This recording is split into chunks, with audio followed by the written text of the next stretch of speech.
Hello, passengers. How are you guys doing? Y'all know I'm always getting comfortable. Okay. All right. So I don't even know what the title was gonna be, so I can't even lead with if you can tell by the title. I can't, but what I'm going to do is a quick recap of where I'm going with this reading, because I do feel like some full circle moments is going to come for all of us. And even with doing my personals, I have caught on that, there's a tight squeeze right now, but I feel like things are going to be looking up in the spring and the summer, like really, really well. Almost like almost like a hold on to your seatbelt kind of vibe, like it's going to take off rather fast. Okay. All right. So to those of you who are new, or to those of you who need your memories refreshed, right?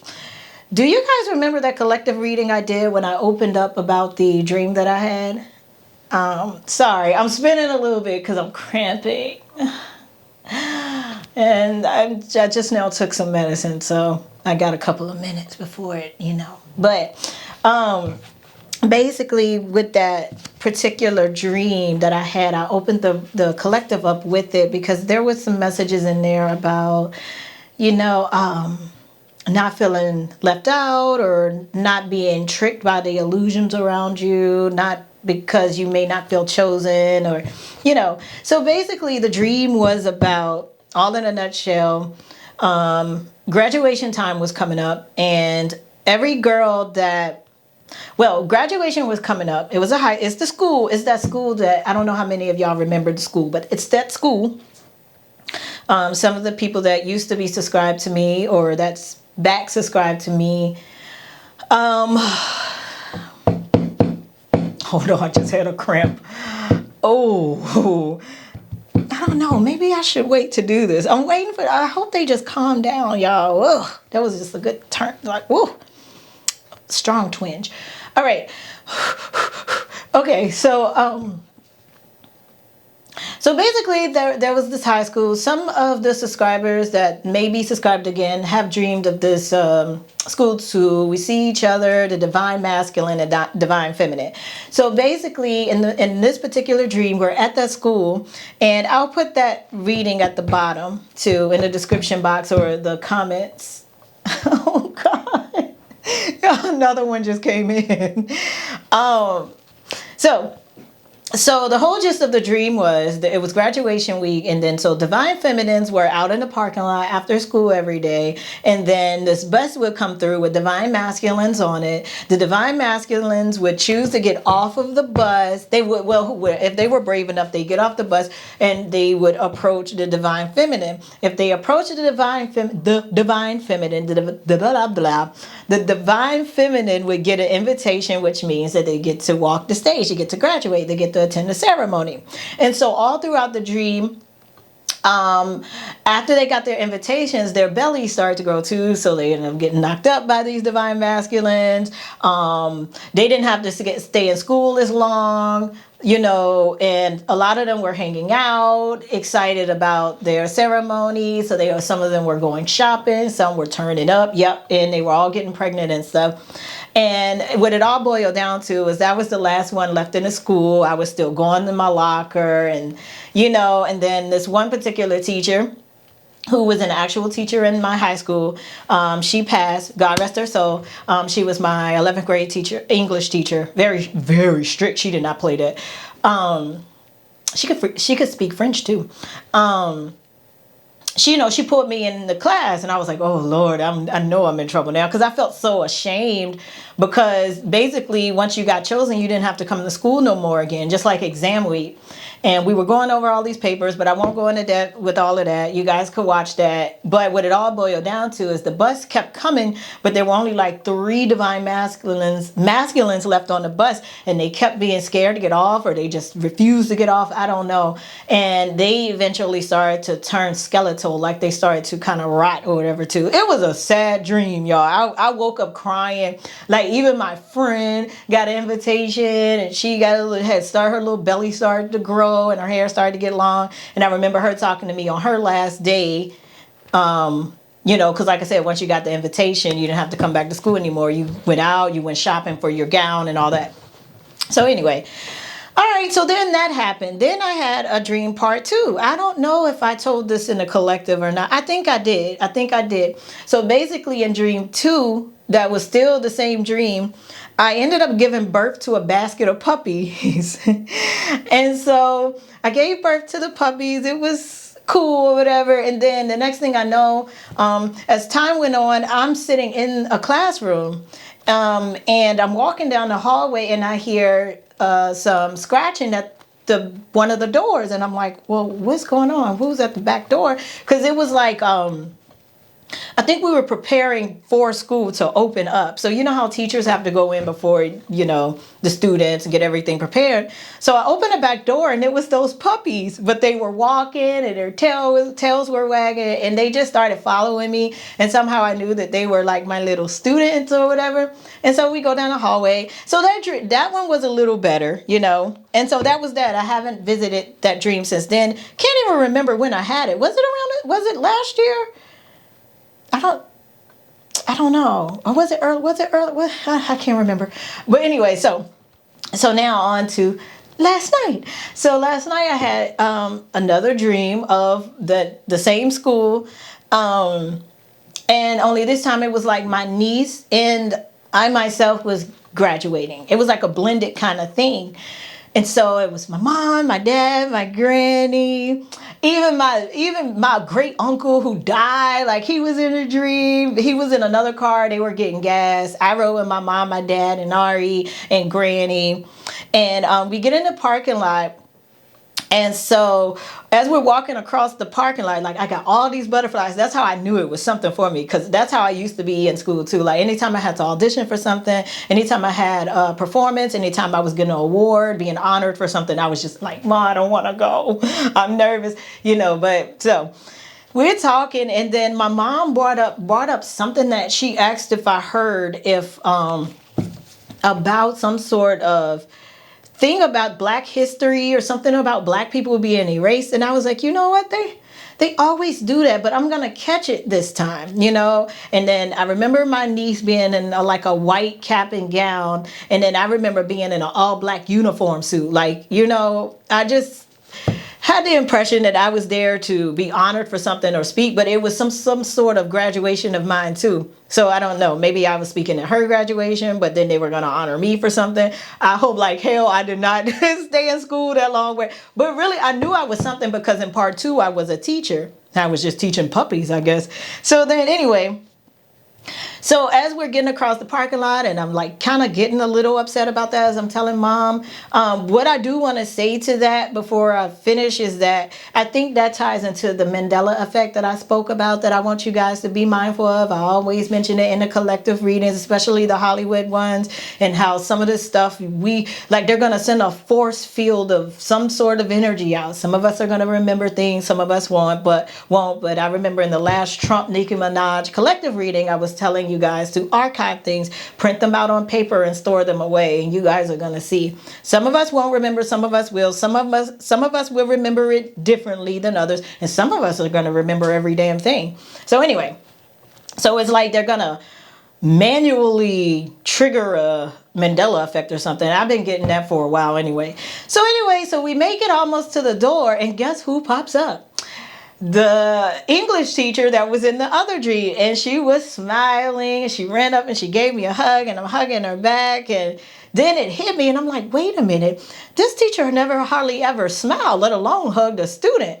And so then she got floaty, like when I let go, she floated back a little bit, and I could tell the outside of her body was like translucent, like transparent. And then that's when it hit me. I was like, oh, she's dead. That's when I realized it was a dream, and I popped out of it. But basically, I think she was hugging to congratulate me at that point. So basically the dream ended in the parking lot. And it was the same parking lot where the Divine Masculine bus would ride through, and they would have to get off the bus and choose a girl in the parking lot or whatever as they were getting in their cars or waiting for the buses to go home or whatever. And if, they got chosen, they got an invitation. You guys, if you haven't seen that reading, it'll be, again, I'll put it at the bottom. So let's get right into it. So I'm telling this because like when I woke up from that, it felt amazing, you know, but in a subtle way, like a very peaceful full circle moment. And I thought, wow, you know, on part two, I did understand that I was the teacher. You know what I'm saying? I was a teacher anyway, but now it's just like, oh, but now I'm being honored for something, and I'm uniformed, and you know, and to see those same people again, especially the teacher.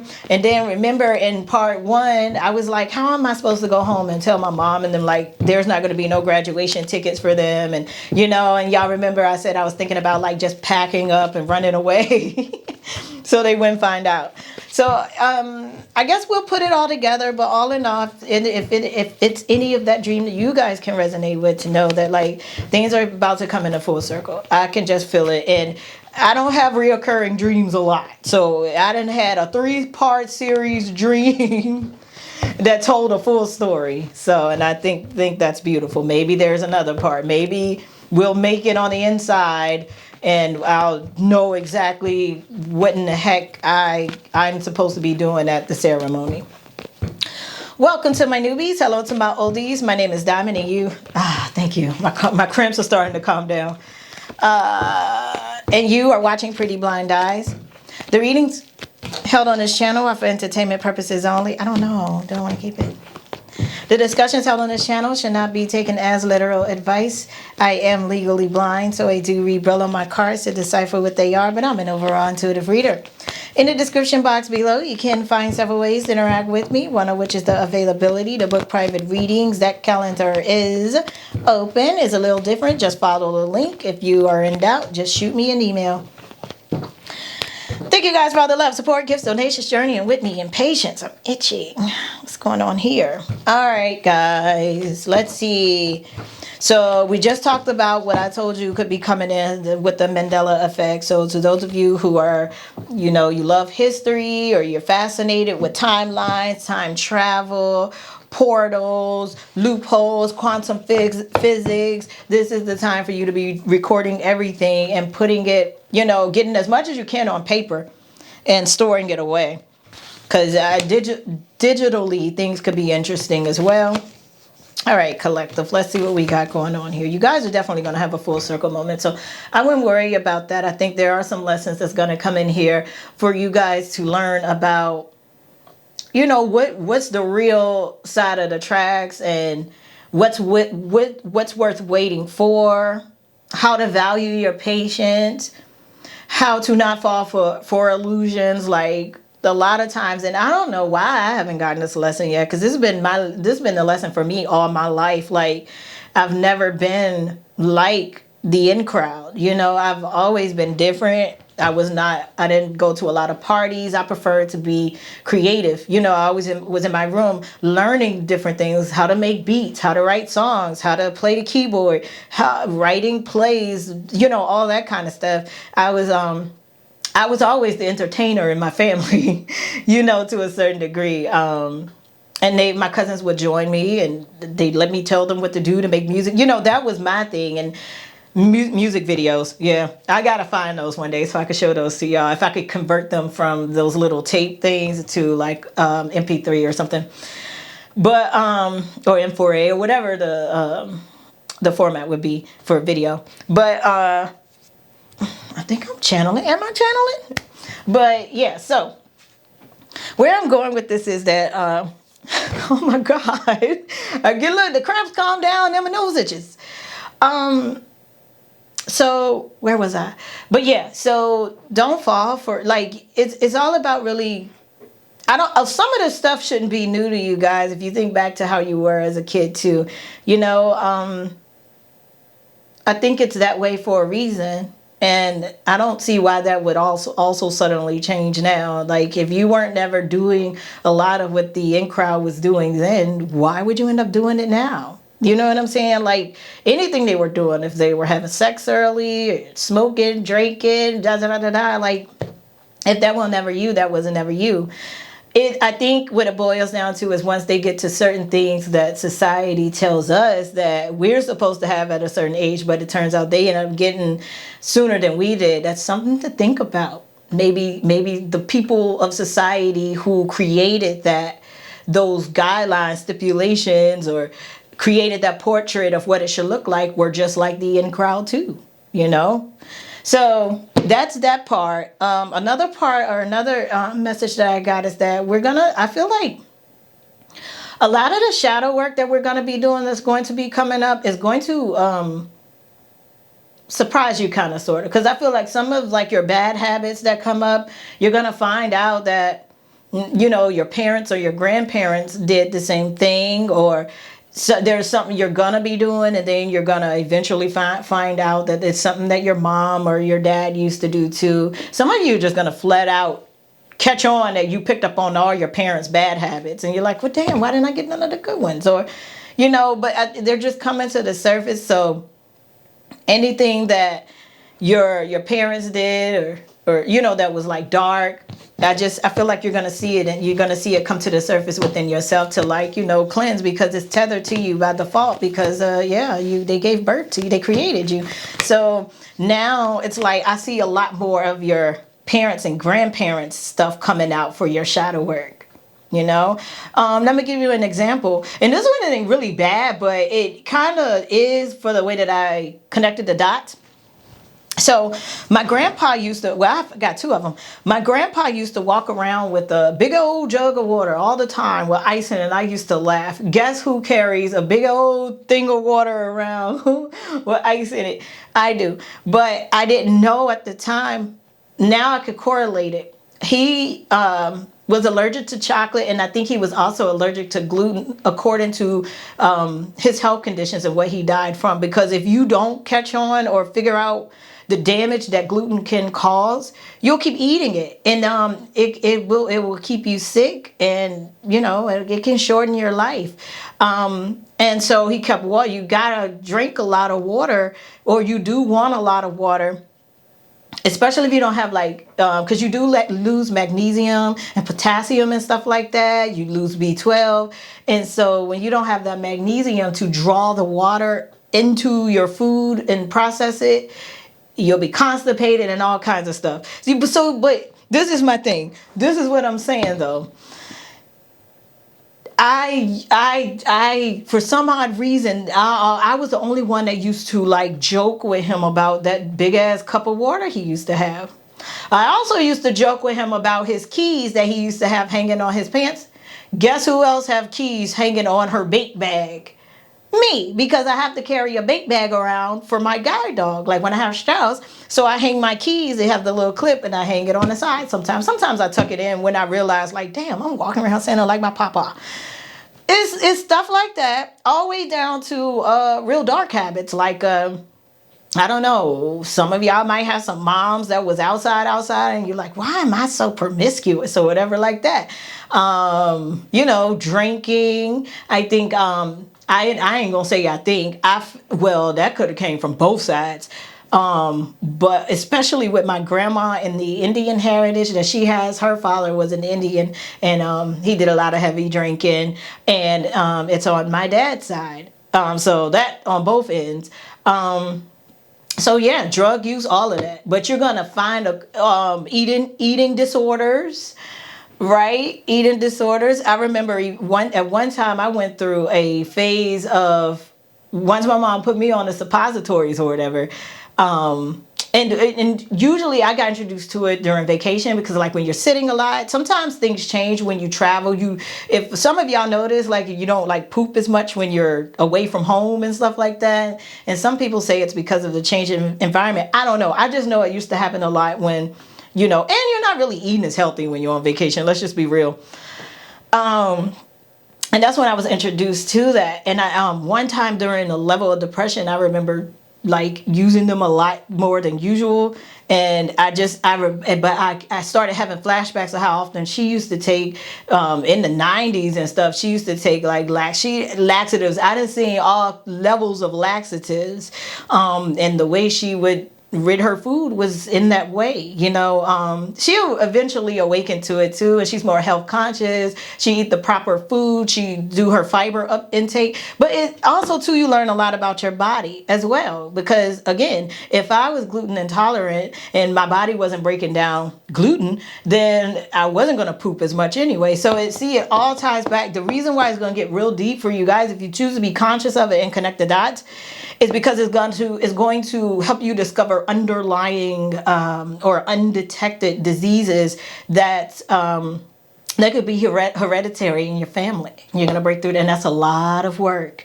But it comes with heavy ascension and awakening. And I feel like I'm talking to a crowd who has started to, who has been ascending and awakening. I do feel like we went through a dry spell of that for a year and a half with symptoms and stuff like that. I don't recall. I think the heaviest symptoms I last remember all of us having was in 2022.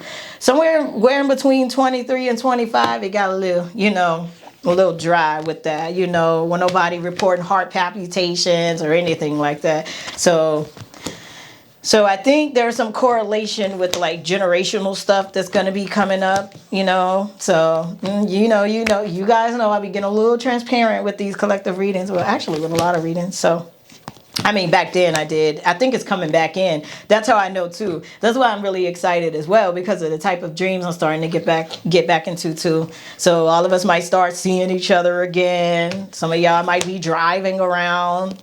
I think that's so cute when some of y'all have those dreams where you say I was driving you. Devil card, 8 of Wands, see 10 of Pentacles, family stuff. This stuff could hit you like a ton of bricks, because I'm not gonna lie, I feel like some of y'all gonna find out some secrets about your parents, some of their addictions that they found a way to hide by pretending to be transparent about something else to cover up the truth about their addiction. Some of you are aware of them, but you could start to hear more stories or how deep it really runs in the family. So definitely addictive behavior is here that you guys are going to pick up on.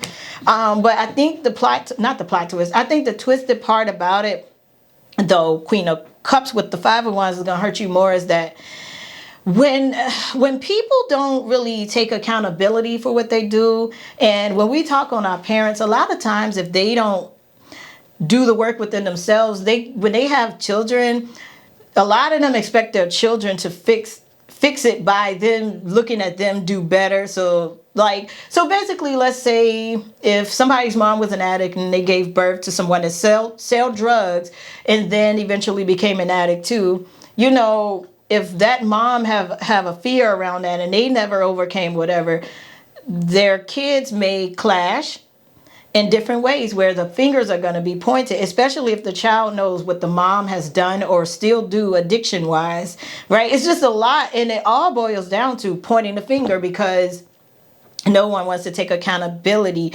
And if the mom, or like in this situation, I'm going to say, if the mom was to take accountability for it, the child wouldn't feel this pressure, or maybe it never wouldn't have happened at all, never wouldn't have been passed down to the child at all. Y'all see what I'm saying? Like, that's why I feel like it's gonna get deep like that for y'all. Like, how y'all wake up to it. Now, what you do with it, I would say just process it try to process it as much as you can through your connection with God, and then a therapist or, life coaches or group stuff, however you want to deal with it, but just as long as you know that it's going on. Because when adults become adults to a certain degree and they start operating a certain way, and they think that like, hey, I'm the parent and you're supposed to because a lot of times, again, they just want you to behave in a way so they can feel better about their faults. And the minute they see their faults in you, oh my God, it's just terrible, So I'd say start within yourself. 9 of Pentacles anyway. So all that starting out, we're trying to have a conversation with them,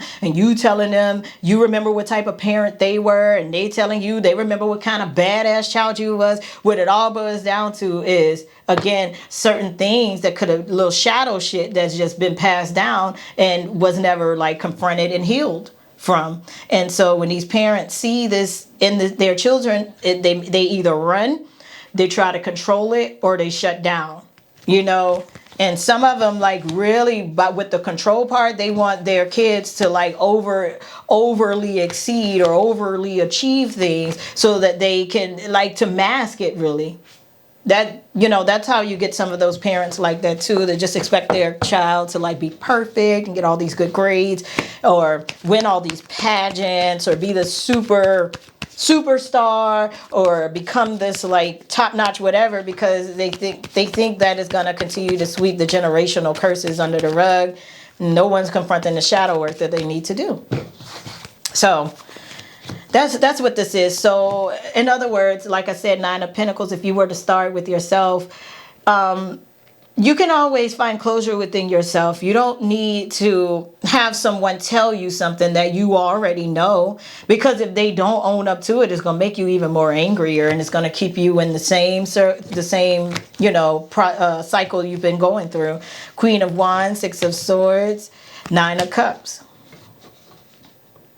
Yeah, this looks good. You look at the gene pool. This is the gene pool. Yeah, I think you guys will pull it off. I think you guys can pull it off. Like, if you really realize what's happening, because, and then you have some that's so quick to say like, well, you're your own entity. You're a grown up now. You're supposed to be responsible for it. And yeah, I do agree to that.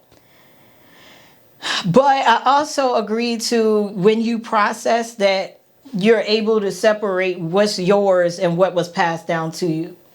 You get what I'm saying? Because I'm not going to say they just passed all the bad stuff down to you. You picked up on all kinds of stuff from all walks of life as you grew.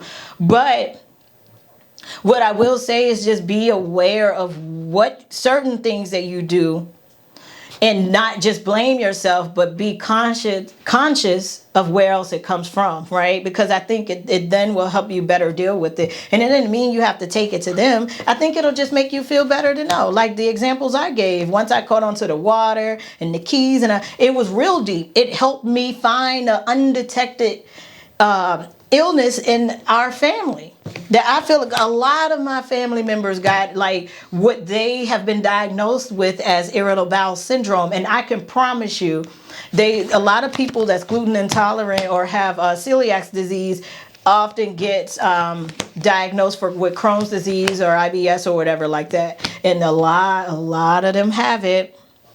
And so it could stem from, like, who knows what we were eating historically back then too. We didn't have the best healthy foods to eat back then. We were eating a lot of rice and breads and shit anyway. And then pork on top of that and whatever else we could afford back then. That stuff sticks in your bloodline. It sticks in your genetics. And it's just time for, like, we're feeling it now. A lot of people like, why are people popping up having all these allergies and stuff now? Don't get me wrong. I feel like they are tampering with the foods and stuff, of course. But I also feel like once you awaken, your frequency, it rises. So you're not going to be able to process lower vibrational foods the way that you used to.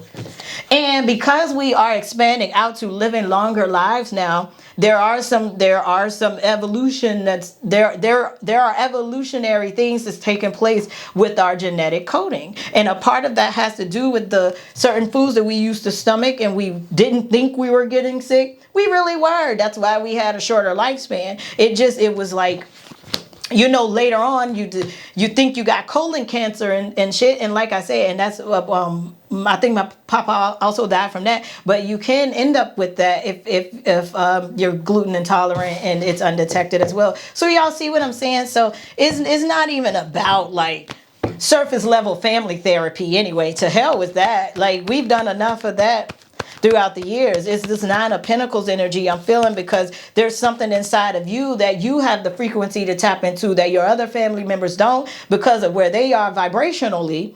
That once you get it, you could, then you could educate whoever want to hear, or who's ever tapped into that frequency to pick up what you're putting down. You know what I'm saying? So yeah, so a lot of you are gonna find out some undetected shit about why there were addictions. And why there were people that died from this cancer or had this or that, in your family. And a lot of the behaviors and arguments and things that go on in a family, they're only little, what are they called? Those are symptoms to the problem, but they're not the root. They're not the problem. You got to find the problem.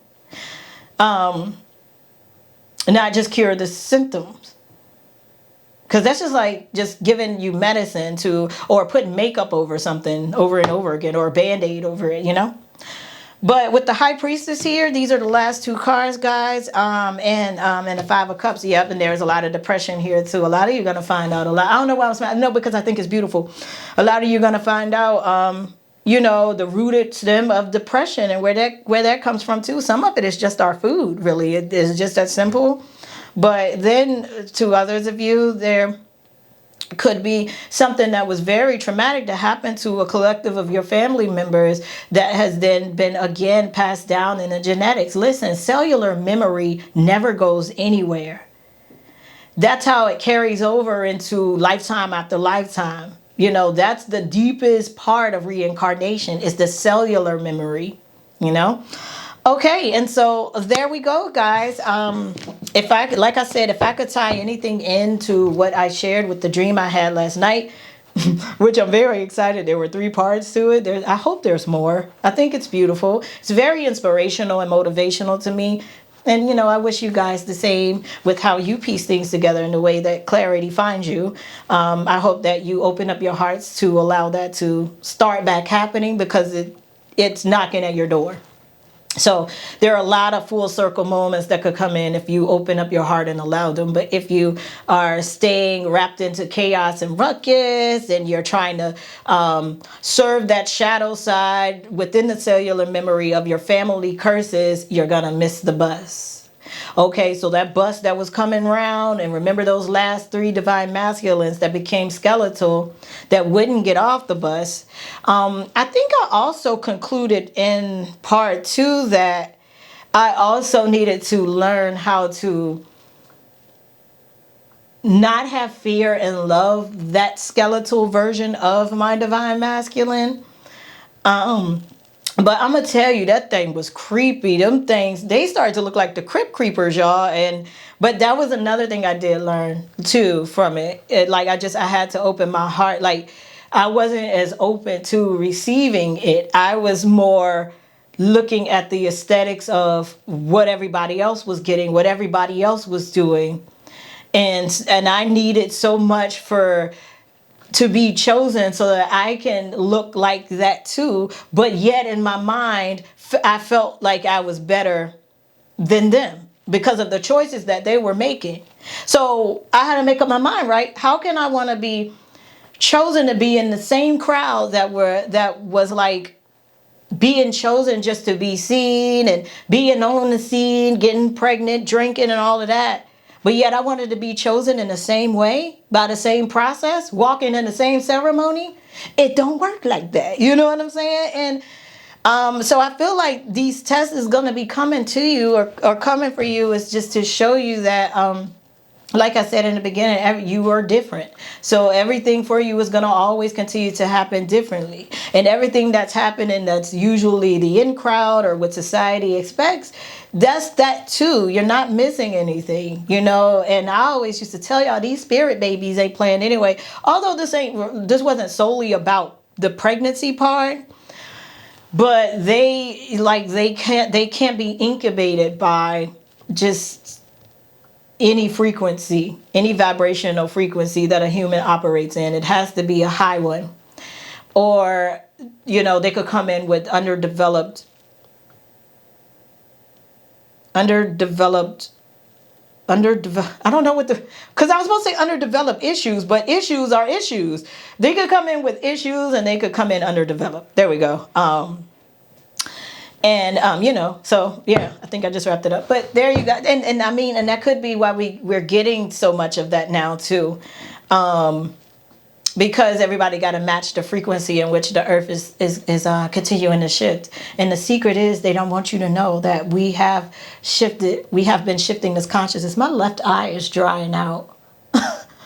Oh, why? Yeah, so and we're being pulled to match it, you know. So it's almost like we have this deal with Earth's frequency now. We're kind of like not there. It's like kind of leaving us. But at one point, remember, we thought like, Earth we need to really shift it. We were ahead. Now what we finna do? Earth a little ahead of us. It's trying to, you know, pull us. with its gravitational pull of some sort. But all right, guys, my name is Diamond. You're watching Pretty Blind Eyes, and I'll see you next go around. Bye.